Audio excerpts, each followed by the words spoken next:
Hello, everybody. I am joined by a face that I hope you recognize at this point, Aleeyah. She's like a Madonna. She just only needs one name, which might also be because I cannot say her last name, but that's fine. It's always better to be a one-name person.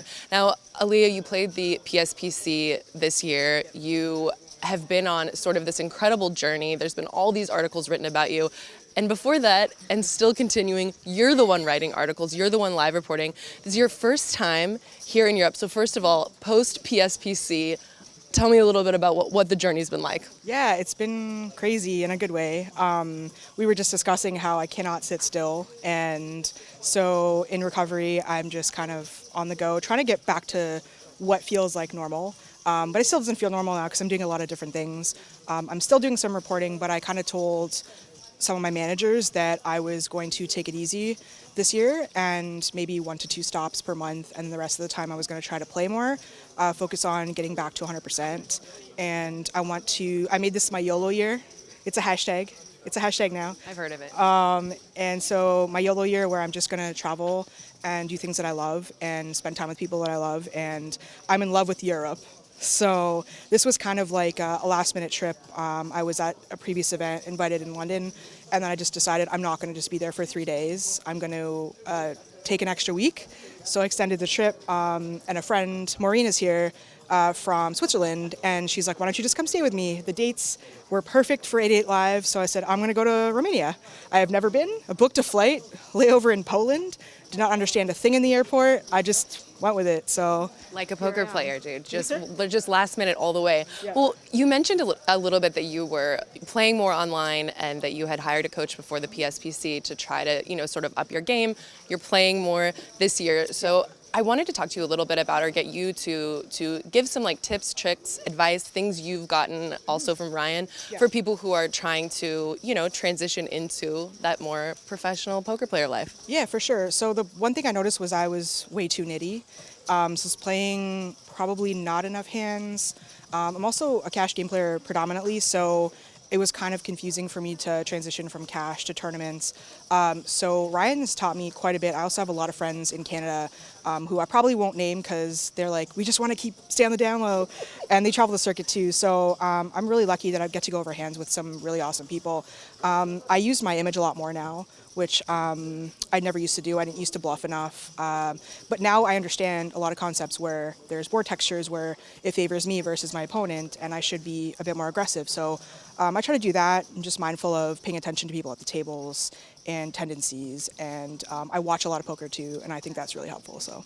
Of course, and she's been watching it for ages. This is something interesting that you kind of touch on, which I was talking a little bit to Anna last night, because there's of course all this talk always about, GTO and talk about like solvers, but that there's this interesting thing actually where, say for example, cash game GTO is not the same thing as tournament GTO. And some of those shifts I think could be super helpful for people. Do you think that the being more aggressive in tournaments and these other mistakes kind of like translate to both? Or are there things where switching from cash to tournaments where you're like, this is one key thing that everybody should know?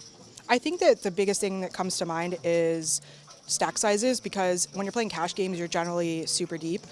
So the biggest thing for me also was transitioning from playing super deep cash games to tournaments where it just fluctuates. The deeper you get in the tournament, unless you're just like a mega chip leader, you're going to be shallower as the tournament goes on. And so getting comfortable with like the awkward 30 to 40 big blinds, or even a little bit less. So I think that, the cash games, and for me actually, with cash games, I have to make sure that I don't play cash games before I jump into a tournament, because I just find that like I'll just be in this like completely different zone. I can do the reverse, but the other way around is just disastrous. It's so interesting because I think that one of the things people talk about pretty frequently is, say, knowing your fold shove ranges, and then also knowing how to play super deep. But the 25, 30, 40 big blinds is something really different that I think is actually way less talked about and a little more dicey.